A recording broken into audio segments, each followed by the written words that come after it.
put the ball in it yet. A full-on karate chop is a curveball. Half of a curveball is a slider. Palm straight at is a fastball. When we get to change-ups, all right, that goes the other direction. A full palm out is a circle change, screwball, C change. Half of that is a sinker. So it's position of wrist and forearm that dictate force or movement on the baseball. Pure and simple. So if I wanted to throw the curveball, I'm in the full karate chop position. Right.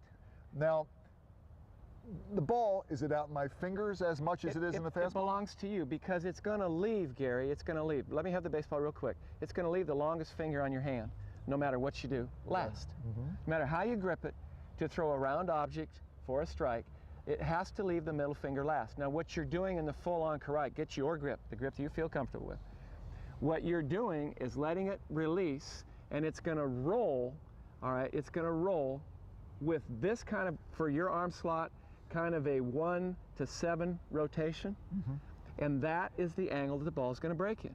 If you did that same thing from out here, it would be basically a 3 to 9 break, okay? This is what determines how it breaks. This is determined how big and slow it breaks. Is it basically a stiff-wristed pitch? It's every pitch you throw, your wrist is going to be a straight, it's a straight line between middle finger, and this showed up when we started looking at high-speed cameras, you know, at frames a second that your human eye can't see. Every release point, there wasn't a bent wrist, there wasn't a snap, there wasn't anything. At release point, it was dead on straight. It was just the angle of wrist and forearm that put force on or rotation through the ball. So get your grip again, preset it in your glove, pretend you have a glove on. You're going to come out, breaking ball, square up with fastball mechanics, and deliver it, fastball arm speed, with a breaking ball, wrist and forearm. The grip really belongs to you. Let's go back to that grip real quick. How you hold the ball is a comfort thing for you. I held everything I did right here. I just moved around in this sequence, okay? But there's guys that have big changes with how they get. It doesn't make a difference, it belongs to the kid. What is important is this. And when do you set it? Based on what we just talked about, based on our research, when do you set the curveball? In your glove. What do you think? You got curveball set, deliver it with fastball arm speed. Now you've got a ball that looks like a fastball because of arm speed, that is slower with more movement. Then you've done your job. Perfect. Well, then let's, one more point before we hop off this one, and that is that the curveball becomes harder to throw, not because of the arm angle, but because of the timing sometimes. Right. It takes a little bit more strength and a little bit more time to hold this with fastball arm speed. You have to stay with it. Kids have to be a little bit more aware. They might have to squeeze it a little harder to maintain that angle and stay with the ball a little longer, because the tendency for a curveball is to let it go back here. What do you have to do? Get it out to release point. So this is where the sequence from our timing on mechanics Bingo. becomes so important. Yes. So if we go through just those timings real quickly, we had a setup, right? All right. Beginning position. We're connecting the dots. Head over the belly button in perfect balance, right? And we start down the hill, head goes nowhere but toward the plate. Toward home plate. I have to land, no energy through the system. Right, but you've got yourself a little breaking ball going. There. Okay, now I torque a little bit. Yep. And again, remember the torque is this shoulder going away from the front hip. And then when I come with the curveball arm path. And if you do that, you're in the same spot you were with your release point on a fastball. But if I had one of the bad habits we often see with kids and with high school players especially, is if I start to throw before I get down, I get energy out of sequence, and I start to throw early with a curveball, is that when I see the big flopper? That's when you see the hump. If you see the hump, the ball goes above the fastball plane. The hitter doesn't know whether it's a breaking ball or a changeup, but he knows it's not a fastball. And a good hitter, if he knows it's not a fastball, is going to jump all over that hanging curveball. In fact, this field isn't big enough, okay? I've hung a few of them. It doesn't work. And so the key then is we have to perfect the mechanics first, right. Perfect the fastball first, limit the number of curveballs. But boy, if we don't get down and we don't hang with the timing. Foot down, the timing issue.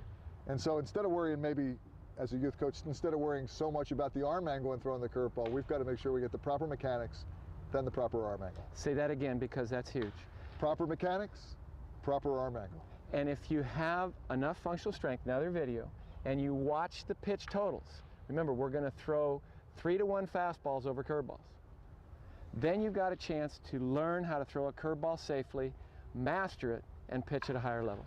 Well, what we ought to do right now, Tom, then is let's take a look at some of your students throwing some curveballs, and you can tell us as we do this which ones you like, which ones you don't like, and why. I would be glad to, and we're going to look at a big league pitcher, a collegiate pitcher, a high school pitcher, and a little peewee. And you're going to see good and bad with all 4 of those categories.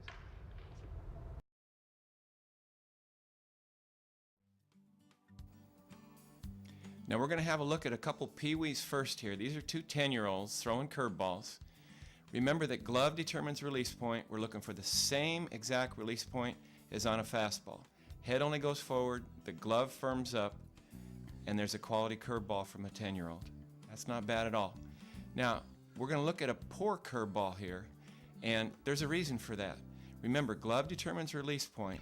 Watch this 10-year-old's glove. It will sweep our left to right as he's coming toward home plate, pulling his balance off, pulling his posture off, and he yanks the curveball into the left-handed batter's box. Now we're going to look at a little left-hander 10-year-old, okay? It's not bad at all. Watch his head and watch his glove. Head comes forward. There is no posture change. The glove squares up and stays over the front foot. His release point is exactly where his fastball would be, but right at the end, curveball. That's a 10-year-old. Very nicely done.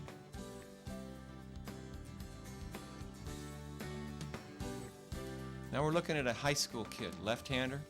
This is a real good curveball for a junior in high school. Same rules apply. Watch what his head does. Watch how his glove firms up. Glove determines release point. Right and left is posture. His head only goes forward. The glove firms up out in front. Release point looks like a fastball and disappears late. Good curveball. Let's have a peek at a poor curveball here. Watch the glove get soft. Watch his head change. Now in slow-mo you're going to be able to see it a little bit better. His glove pulls down by his right hip, he sweeps through, and his head right at the last second looks down at the ground. Because of that, the ball is squirted out of his hand high. That's not a real good curveball. We'll finish on a good look here. This is a junior in high school with a real solid delivery. Watch his posture, head only goes forward. Watch how firm the glove is. Release point looks like a fastball. Right at the end, curveball. Pretty solid pitch.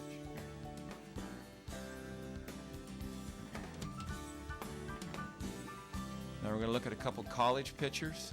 You'll notice as they get older, they look stronger and their mechanics are more consistent. Watch head, watch glove. Head only goes forward. Glove sticks and firms up right over the front foot. Body comes to glove.